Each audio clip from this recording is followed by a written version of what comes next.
يمشي التراب.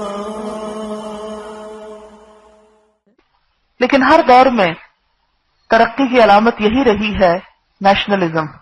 آج بھی آپ دیکھیں بہت ترقی یافتہ قومیں اسی بیماری کا شکار ہیں کہ وہ اپنی قوم کے علاوہ کسی دوسری قوم کو جینے کا حق نہیں دینا چاہتی اور ان کو وہ انسان بھی نہیں سمجھتی.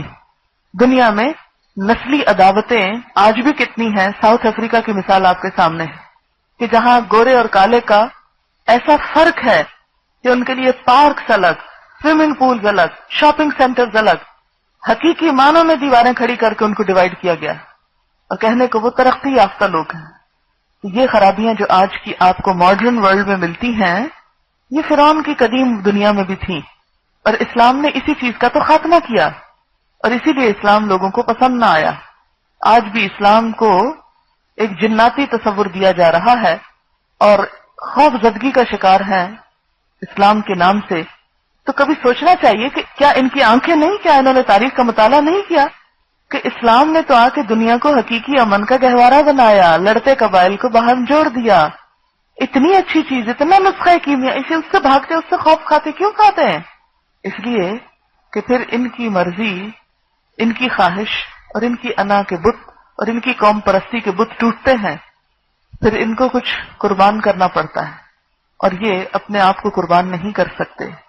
ان کو سب سے بڑا ڈر اسلام سے یہ کہ اگر اسلام حقیقی معنوں میں آ گیا تو ان کی بڑائی نہیں رہے گی، پھر سب انسانوں کے حقوق برابر ہوں گے، پھر صرف چند لوگوں کو امیر رہنے کا حق نہیں ملے گا.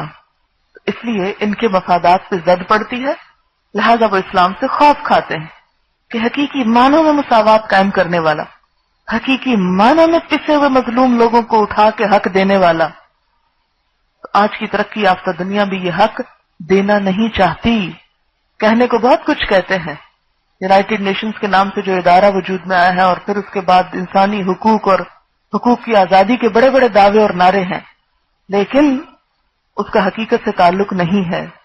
آپ دیکھیں کہ اس قوم کی اگر ایک بلی بھی زخمی ہوتی ہے نا تو اس کے لیے بھی ہسپتال ہے، اور تھرڈ ورلڈ میں لوگ بھوکے بھی مر جائیں تو ان کی اصلاح کے اور فلاح کے کوئی پروگرام نہیں ہے، اور اگر ہیں بھی تو ایسے طریقوں سے کہ جس میں ان کے اپنے مقاصد اور اپنے نظریات ہی کی پرچار ہو، خواہ کرسچینٹی کے نام پر یا جدید سیکولر نظریات کے نام پر.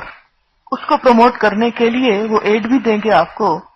اور اب آپ کو معلوم ہے کہ وہ حکومتوں کو ایڈ نہیں دیتے، وہ براہ راست ایجنسیز کو، این جی اوز کو ایڈ دیتے ہیں اور ان کے ذریعے وہ کہیں زیادہ مؤثر طور پر اپنی پالیسیز، اپنا ذہن اور اپنی سوچ کو لوگوں میں کامن کرنے میں کامیاب ہو رہے ہیں.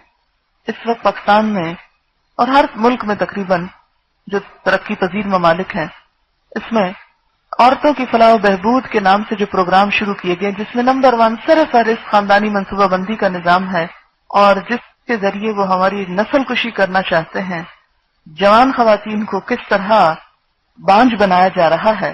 تبھی آپ دیہاتوں اور ایسے علاقوں کا جائزہ لے کر دیکھیں اور کس کس طریقے سے یہ سارا پروگرام عمل میں لایا جا رہا ہے. اور اگر اسی رفتار اور ترقی کے ساتھ ہوتا رہا چند سال کے بعد آپ دیکھیں گے کہ پھر نقشہ کیا بنتا ہے.